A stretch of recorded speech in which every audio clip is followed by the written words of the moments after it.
Meus amigos, muito bom dia, muito boa tarde, muito boa noite a todos aqueles que estejam nos vendo e ouvindo, e, em particular, aqueles que estão nos vendo usando um celular. Relembro que o coloquei na horizontal porque a nossa exposição não vai ser só verbal, mas vai apresentar também alguns slides como este que vocês estão vendo na tela, que, na realidade, apresenta o tema do nosso trabalho de hoje, que é o relacionamento entre pais e filhos num mundo em transição. Algumas observações importantes. O tema relacionamento entre pais e filhos é absolutamente atemporal. Ele poderia ser feito ontem, amanhã, daqui a 5 anos, daqui a 10 anos. É sempre um tema que está na ordem do dia. O que nós queremos é associar como é que está o relacionamento pais e filhos no tempo de transição em que nós estamos passando, que o planeta está passando. E, em particular, vocês já podem ver na própria tela, certo? De forma em duas figuras, o quanto de transição, de mudança a família está encontrando, que nós vemos hoje em dia na sociedade. De um lado da figura, nós temos um encontro familiar, tipo do passado, onde todo mundo conversava com todo mundo ao redor de uma mesa. Na figura à direita, nós temos, muitas vezes, o que é a representação de uma reunião em família, hoje em dia, onde todos estão sentados ao redor de uma mesa ou de um sofá, mas cada um com seu celular, com seu tablet, cada um no seu mundo virtual. Então, as figuras demonstram já esse relacionamento que muda, que está mudando. E nós queremos ver, né, o que isso está afetando, muitas vezes de forma grave, as pessoas que estão dentro desse lar. Essa é uma primeira observação. A segunda, na parte de baixo da tela de vocês, tem uma definição do que seja família, para o nosso amigo Marco Prisco, que é um mentor que trabalha com o nosso amigo Divaldo Franco há décadas. Ele tem uma característica que ele os livros dele são vários, são todos telegráficos. E neste livro, nesta frase, ele define o que seja família. Você já pensou? Se nós perguntássemos, como é que você define o que seja uma família? O que é uma família? Já que nós vamos falar de relacionamento entre pais e filhos, portanto, estamos falando de família. O nosso amigo Marco Prisco, na realidade, ele está duas definições. A primeira, ele diz, família é um espelho vivo do nosso pretérito. Por que ele fala isso? Nós vamos ver em detalhes mais para frente. Mas o que ele está dizendo é que, muitas vezes, o que nós vemos hoje no presente representa o reflexo das nossas vivências no passado, das nossas vivências em família nas reencarnações passadas. Como os temos, somos imortais e retornamos várias vezes, em muitas situações, a família no presente está refletindo um passado. E muitas vezes reflete um passado problemático. Daí é que vem a segunda parte da definição de família dele, em que ele diz: família é como se fosse uma caldeira que refina o óleo bruto das paixões, das dores, dos desencontros dentro do lar, com o objetivo de transformar esse óleo, de sublimar esse óleo. Então, são duas definições que estão casadas. Ele diz que o lar ou a família é um reflexo de um passado, mas às vezes é um passado difícil, que ele representa como fosse um caldeirão. Muito bem. Esse caldeirão, às vezes, aumenta de pressão, aumenta de temperatura, e o que acarreta que muitas vezes ele explode. É isso que nós vamos ver agora. Quais são esses elementos que aumentam, ou que estão aumentando, ou que estavam aumentando essa temperatura dentro de um lar, complicando o relacionamento entre pais e filhos?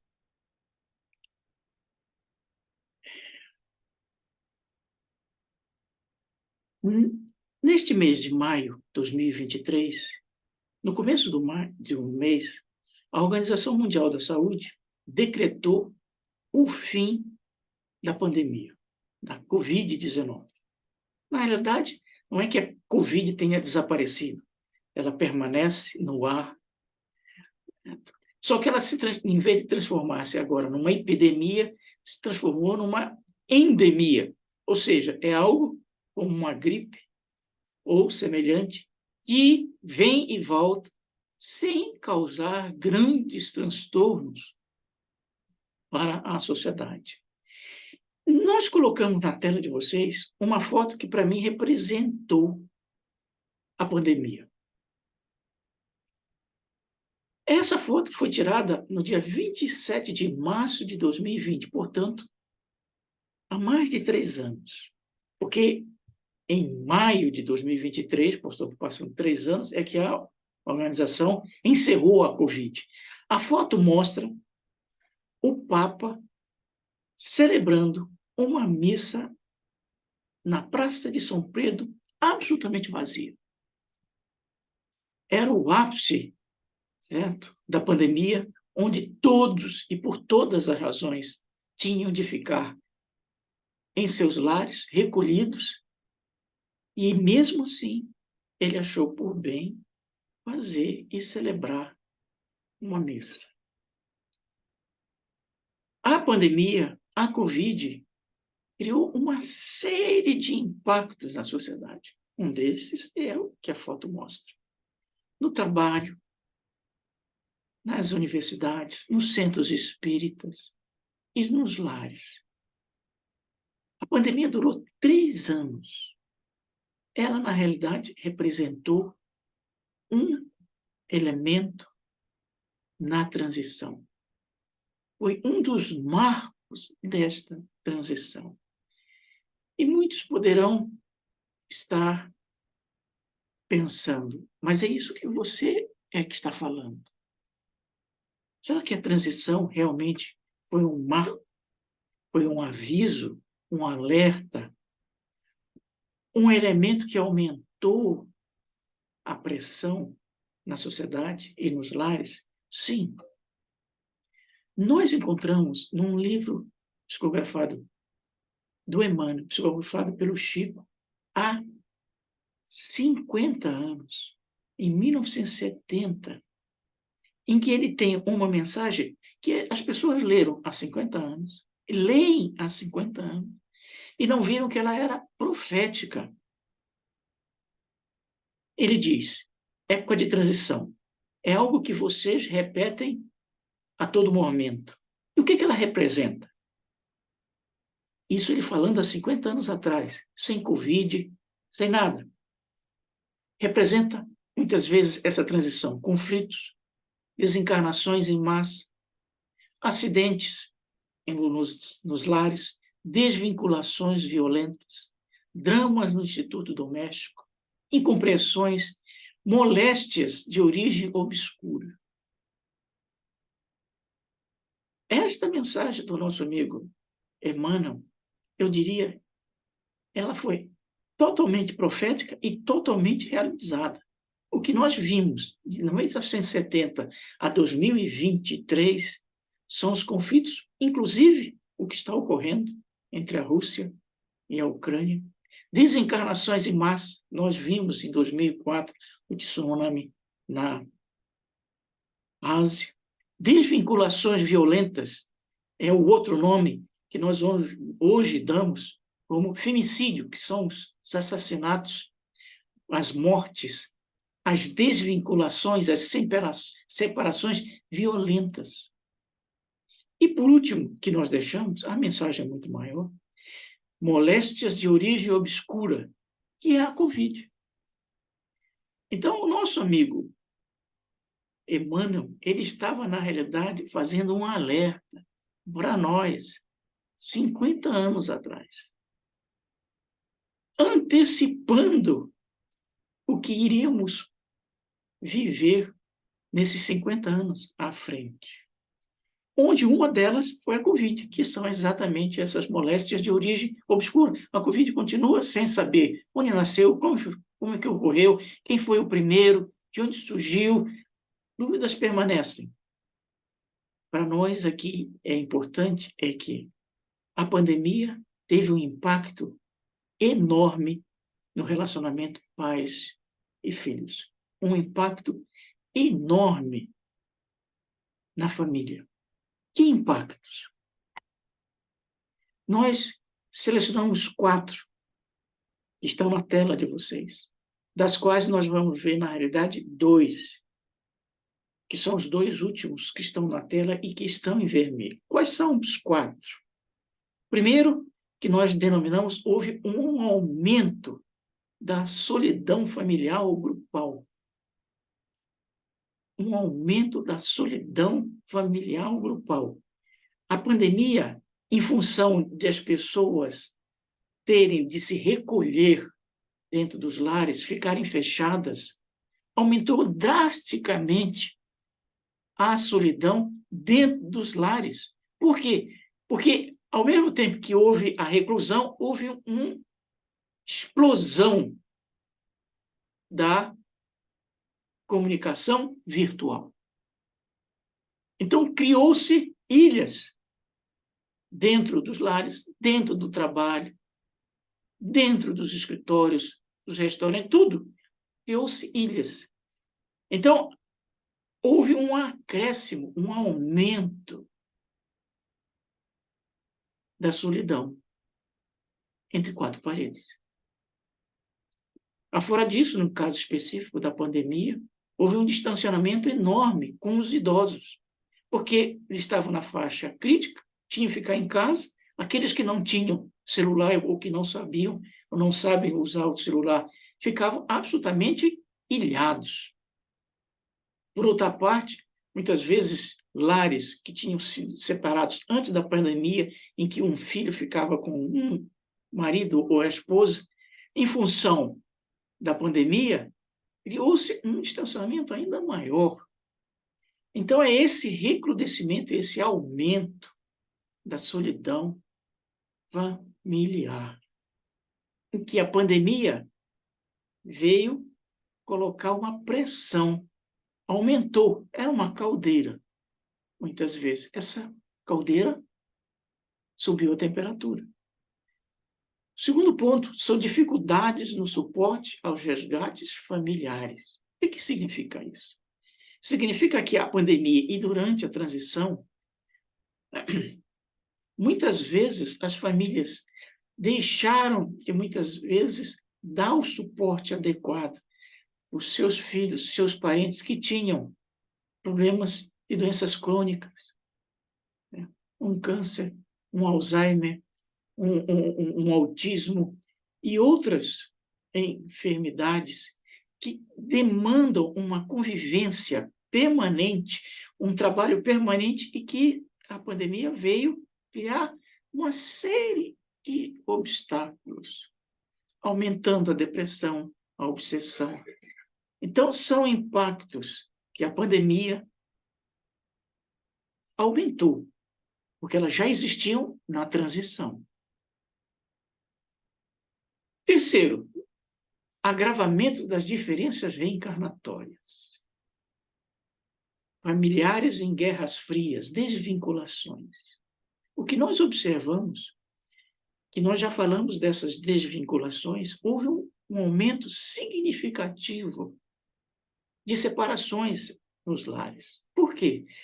Porque com a pandemia houve um aumento do estresse dentro dos lares. Esse aumento dos estresses levou, muitas vezes, a separações imediatas ou logo pós-pandemia, porque as pessoas não conseguiram lidar com a caldeira. Ela explodiu.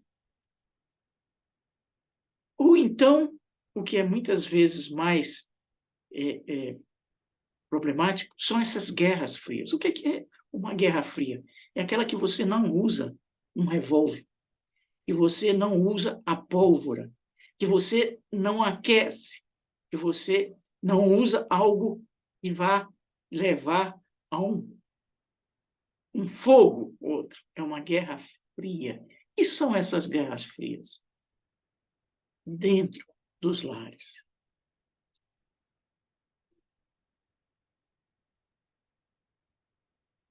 A nossa amiga Joana de Ângeles, no livro que está na tela de vocês, chamado SOS Família, ela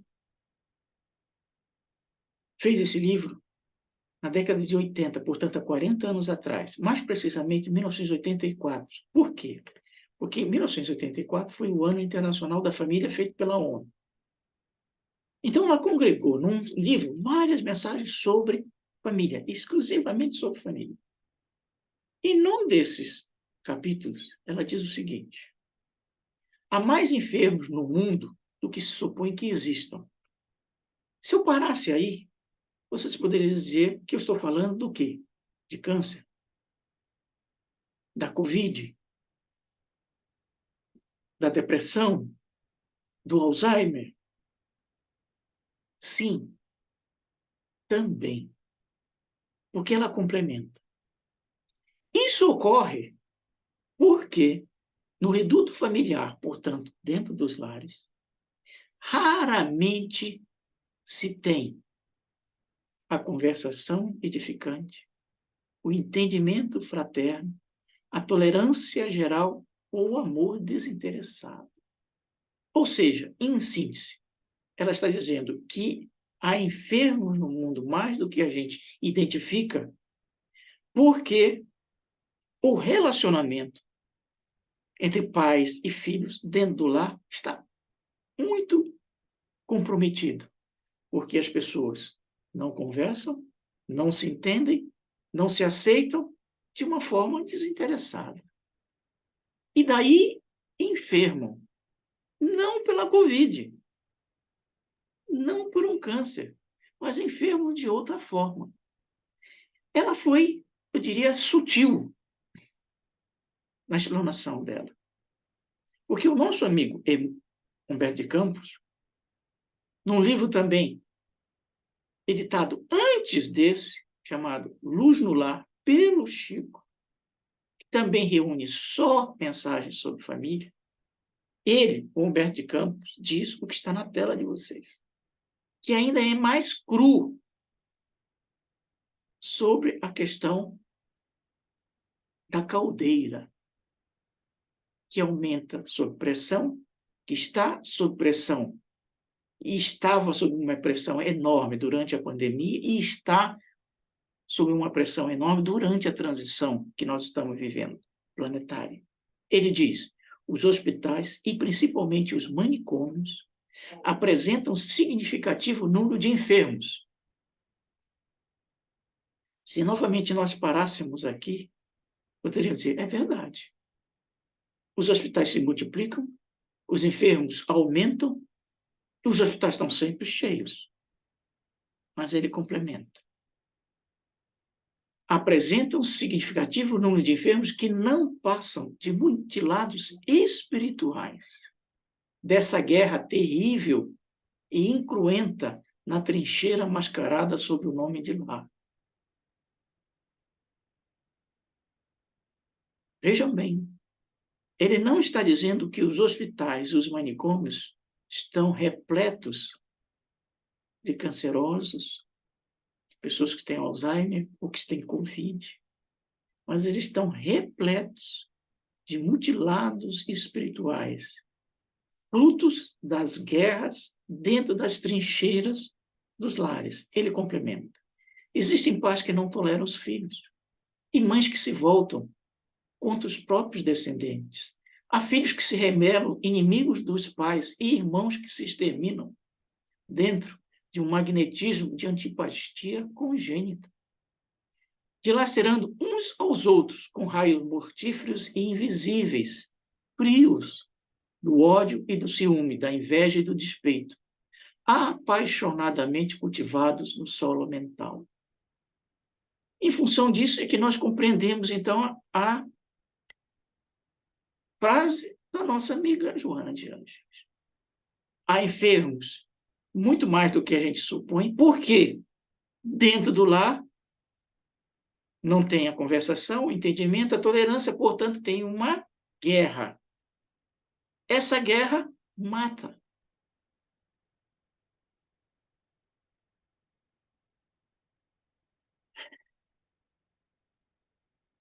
A primeira coisa é saber por que isso ocorre. Por que isso ocorre? A transição, a pandemia, aumentou a pressão. Não, nós vimos lá a definição do que era família. Da família é encontro do passado e um caldeirão. Esse caldeirão, ele aumenta de pressão. Aumentava de pressão por que razão? Porque nós estamos num processo de transição, de mudança, que traz problemas. Segundo, nós passamos por um momento de pandemia que intensificou o estresse familiar na sociedade. E isso tudo somado com o passado. Mas por que passado? Eu estou colocando na tela de vocês duas trovas do nosso amigo Cornélio Pires, um grande escritor paulista espírita. Ele tem um livro chamado Coisas deste Mundo, que é o que está na tela de vocês. É um livro interessante, porque ele tem um capítulo só, com 147 trovas. Todas elas, 147, são consequências da reencarnação dentro do lar, que é o que nós estamos vendo. 147. Nós selecionamos duas que estão na tela de vocês. E selecionamos para a gente entender por que, muitas vezes, dentro do lar, você tem um caldeirão que explode ou uma trincheira. Ele diz, na primeira, que ódio entre filho e mãe que havia entre Juca e Sara. Ela fora, noutro tempo, a esposa que o renegara. Na segunda estrofe, Marina expulsou a sogra por causa de uma tigela. A pobre morreu na chuva, mas agora é filha dela. Ou seja, são duas situações, passados e presentes, em que as pessoas conviviam em núcleos familiares em papéis diferentes. Hoje, filho e mãe, Juca e Sara. Mas no passado era esposa e esposa, em que um renegou o outro. Na outra estrofe, uma era a sogra e a outra era a nora. Se entenderam. Uma colocou ela, outra para fora de casa. Uma morreu e outra volta como filha. O problema é que isso mostra reencarnação, sim. Imortalidade, sim. Mas mostra que você tem conflitos no passado que se refletem no presente. Entenderam quando o nosso amigo Marco Prisco disse: a família é um espelho do passado? É um espelho, mas que se reflete de formas distintas, em posições distintas. Não é um espelho em que você volta exatamente como a posição no passado e a posição no presente. Ela muda, mas o íntimo não muda.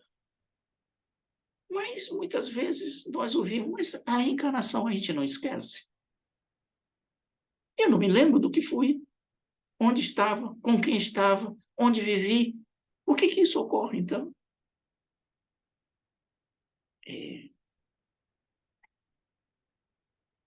O problema é que O que se apaga das vidas passadas são os fatos. A memória, as emoções reencarnam junto conosco. Traumas de vidas passadas reencarnam junto conosco. Aonde você viveu? De que forma você viveu? Os fatos, a reencarnação obscurece. Mas os ressentimentos, as mágoas, os ódios, os rancores, os amores, eles reencarnam com você, eles ultrapassam a fronteira da reencarnação. Daí vem que quando você novamente reconvive com os mesmos elementos do passado de uma forma diferente, mas onde os ressentimentos e as mágoas, as dores, os desencontros ainda permanecem, a pressão aumenta. E aí, muitas vezes, explode. Nas desvinculações violentas, nas desvinculações sem maiores palavras, sem maiores justificativas. É o passado refletindo no presente de uma forma desequilibrada.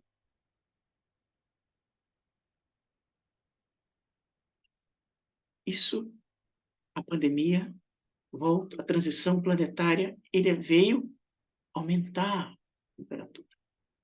Precisamos estar atentos a esse tipo de situação. O reencontro não foi feito para simplesmente você reencontrar as pessoas, mas você reencontrar as pessoas na tentativa de reajustar-se com elas. Muitas vezes você consegue e outras não. O objetivo do reencarne, novamente, no mesmo conjunto familiar, é esse. O objetivo é, muitas vezes, você fazer uma desvinculação de vinculações problemáticas no passado, mas desvinculações feitas sem maiores choques, sem maiores dores, sem maiores lágrimas. Às vezes não se consegue e às vezes se consegue. O objetivo é sempre a vitória, é sempre se alcançar isso. Então, relacionamento pais e filhos é algo de sempre. Volto à transição que nós estamos vivendo, a pandemia que nós vivemos ou vivíamos, elas veio tornar isso mais agudo. Precisamos estar alerta, identificarmos que isso pode estar acontecendo. Voltemos à nossa tela.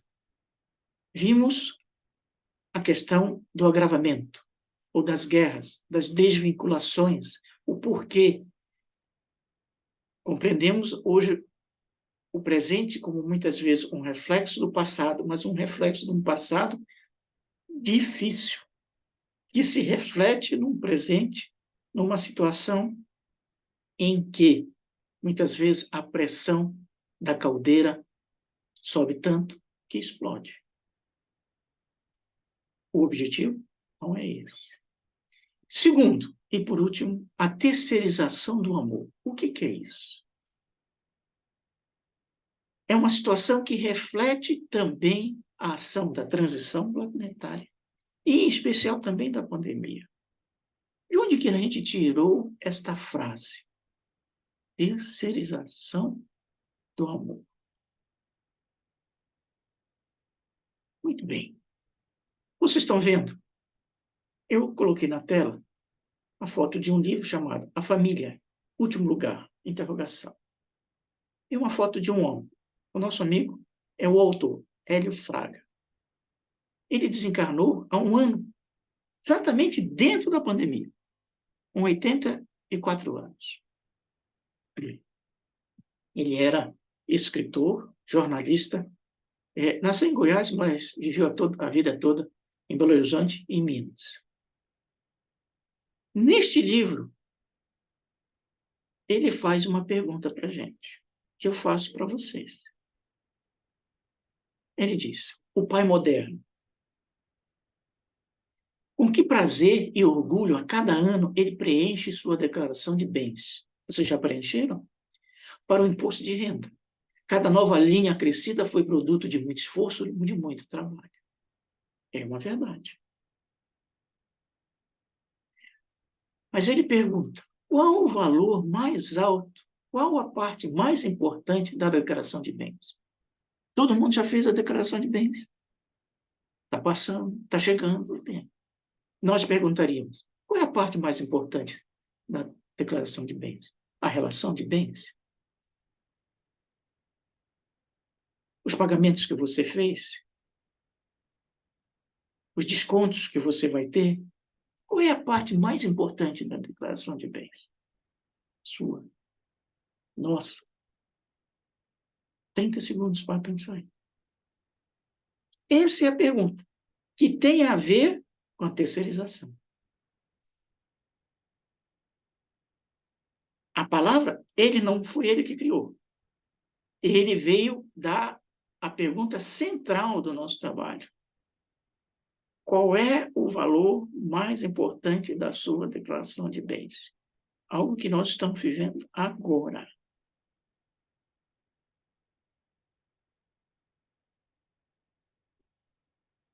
Novamente, na tela de vocês, tem a capa de 2 livros.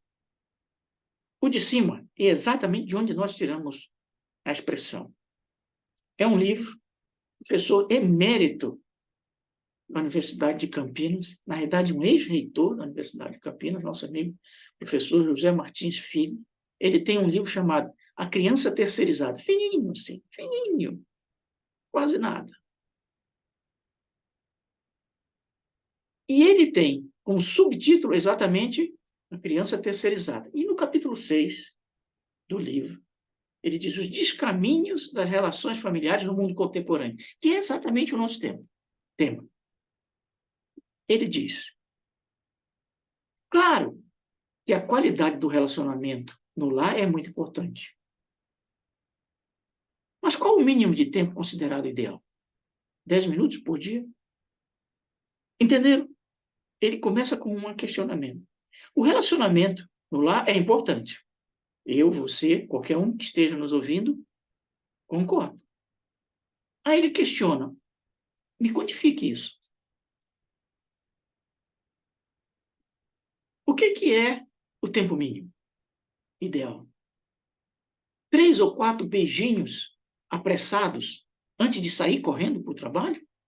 Ou quando você volta do trabalho, esses mesmos 3, 4 beijinhos, e encontrar a criança já na cama, banhada e alimentada? Isso é qualidade. E nos fins de semana? Trazer o trabalho para casa e ficar o fim de semana inteiro ligado no computador, no tablet, no celular, resolvendo os problemas da firma e pedindo silêncio, irritado porque você precisa trabalhar? Isso é qualidade? Alguém já fez uma planilha? E você já deu conta de quanto tempo fica com os filhos por dia, por semana, por mês, por ano? Já pensou o que isso significa no final de um ano ou de toda uma infância? Qual o percentual de presença que você está dando para os seus filhos? Como está a sua planilha de afeto? Essa é a pergunta.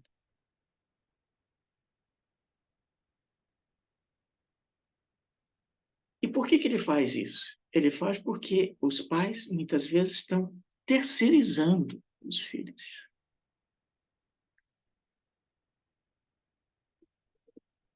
E é exatamente, e complementando, o que o nosso amigo Raul Teixeira, no livro Minha Família, o Mundo e Eu, nos diz. Todas as vezes que quem eles, os filhos, recebam desses pais coisas, mas não tenham propriamente os pais, seja pelo motivo que for, se essas crianças, esses jovens, esses moços estiverem fadados a crescer nas mãos de servidores domésticos, que é a terceirização do amor, ou nas mãos da via pública, sob o impacto das violências das ruas, serão menores abandonados. Nós temos tanto menores abandonados nas ruas como dentro dos lares, onde os pais lhe dão brinquedo, brindes, viagem, dinheiro, mesadas, carros, motos, mas não lhe dão a presença, o coração. Isso é a terceirização.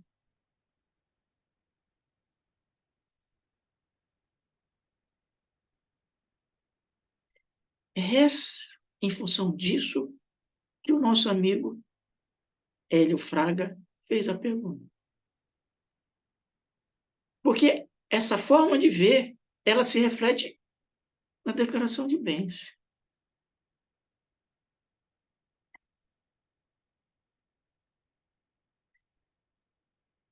O pai moderno, muitas vezes perplexo, aflito, angustiado, passa a vida inteira correndo atrás do futuro. Por que do futuro? Do futuro dos filhos. E se esquecendo do agora. Na luta para edificar esse futuro, ele renuncia ao presente. Por isso, é um homem ocupado, sem tempo para os filhos, envolvido em 1000 atividades, tudo com o objetivo de garantir o seu amanhã, o amanhã dos filhos. É com que prazer e orgulho, a cada ano, ele preenche sua declaração de bens para o imposto de renda. Cada nova linha acrescida foi produto de muito esforço, muito trabalho. E para ir escrevendo mais linhas na sua declaração de bens, ele não se contenta com um emprego só. É preciso ter 2, 3, vender parte das férias, em vez de descansar junto à família. Levar serviço para casa, em vez de ficar com os filhos. Portanto, há filhos órfãos de pais vivos. Ou, como diz o nosso amigo Raul, há filhos abandonados dentro dos lares. Porque estão entregues. O pai para um lado, a mãe para o outro. A família desintegrada, sem amor, sem diálogo, sem convivência. É a terceirização do amor. Sabem por que o nosso amigo escreveu esse livro? Porque ele viveu um momento traumático dentro da vida dele. Quando ele estava no ápice do seu trabalho, com 40 e poucos anos, o seu filho mais novo, ele tem teve 3 filhos, 2 rapazes e uma menina. O primeiro menino estava com 12 anos. Em meses, ele perdeu esse garoto por um câncer violento no cérebro do filho dele. Aí ele caiu em si. Caramba, eu tenho 3 empregos. Sou um diretor de um jornal. E não convivi com meu filho. Ele morreu e não convivi com ele. Entenderam? Ele não escreveu simplesmente por escrever, por ser jornalista, por ser escritor. Ele trouxe a dor dele, na realidade, para fora. Ele trouxe para nós um alerta. É por isso que nós estamos aqui. Quando ele diz, esse homem se esquece de que a verdadeira declaração, o valor mais alto, aquele que efetivamente conta, está em outra página do formulário do imposto de renda. Mais precisamente naquelas modestas linhas quase escondidas onde se lê, relação dos dependentes. E com que dor, ele complementa o que não está na tela, eu tive de tirar na declaração de bens de 1983, ano base 82, a linha em que estava o nome do meu filho.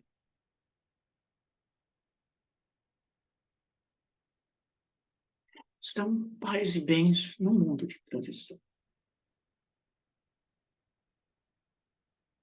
Por um lado, os nossos lares refletem um passado, que muitas vezes um passado difícil, que necessariamente vão refletir uma caldeira que às vezes estoura.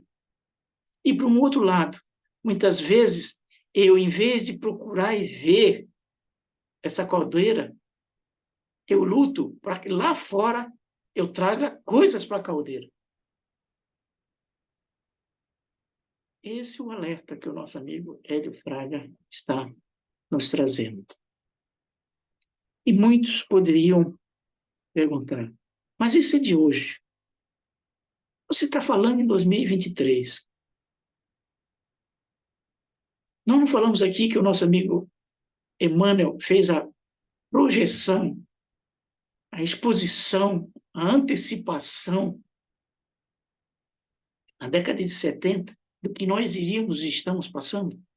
Pois o nosso amigo Leandro Gomes de Barros, que foi o maior escritor da literatura de cordel do Brasil, pela psicografia do nosso amigo Chico Xavier, em 1980, portanto, há 40 anos, nos dizia e nos diz o seguinte: a ama vive no esquema.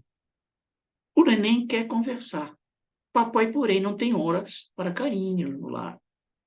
A mamãe regressa tarde, precisa repousar. A criança tem de tudo: brinquedos, roupa enfeitada, aniversários em festa, televisão e mesada. Mas dos pais de quem nasceu, já se sente rejeitada. Se eu não tivesse dito que esta poesia foi feita há 40 anos, vocês poderiam dizer, é um complemento das palavras do jornalista Hélio Fraga. É uma antecipação do que o plano espiritual viu há 40 anos.